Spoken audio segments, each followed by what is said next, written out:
সাকিব আল হাসানের পরিচয় দুইটা, খেলোয়াড় হিসেবে একটা পরিচয় আর একটা হচ্ছে ওনার রাজনৈতিক পরিচয়। একজন খেলোয়াড়কে যতটুকু নিরাপত্তা আমাদের দেওয়ার দায়িত্ব সেটা অবশ্যই আমরা দিব। তার নামে যে মামলাটা হয়েছে, হত্যা মামলা, সংশ্লিষ্টতা না থাকলে প্রাথমিকভাবেই নামটা বাদ দেওয়া হবে। বিসিবি এ বিষয়ে হয়তো একটা বক্তব্য দিয়েছে এবং রাষ্ট্রের জায়গা থেকে রাষ্ট্র প্রত্যেক নাগরিককেই নিরাপত্তা দিতে বাধ্য এবং সেটা আমরা তো অবশ্যই করব।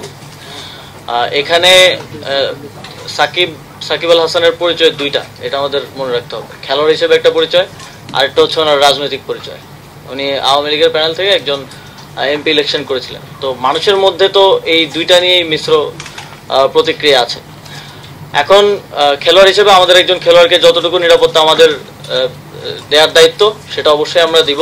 তিনি দেশে আসলে আমরা সেটা দিব এবং তার নামে যে মামলাটা হয়েছে, হত্যা মামলা, সেটার বিষয়ে আমরা ইতিমধ্যেই বলেছি, ইতিমধ্যে আইন মন্ত্রণালয় বলেছে যে সংশ্লিষ্টতা না থাকলে প্রাথমিকভাবেই নামটা বাদ দেওয়া হবে।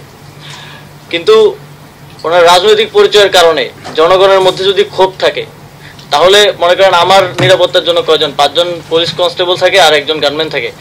আমার উপরে যদি দেশের 16 কোটি জনগণের, লেটসে 10 কোটি জনগণের যদি ক্ষোভ থাকে, তাহলে 5-6 জন আমাকে কি নিরাপত্তা দিবে?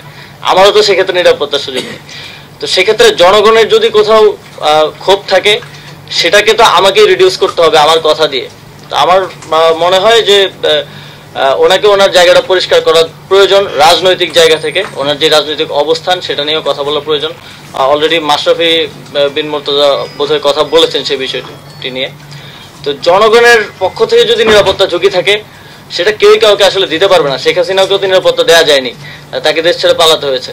তো সেই জায়গাটা, রাজনৈতিক বিষয়টা পরিষ্কার করা প্রয়োজন বলে আমি মনে করি। কিন্তু একজন খেলোয়াড় হিসেবে আমাদের প্রত্যেক খেলোয়াড়কে নিরাপত্তা দেওয়াই আমাদের দায়িত্ব এবং সেই দায়িত্বটা আমরা পালন করব।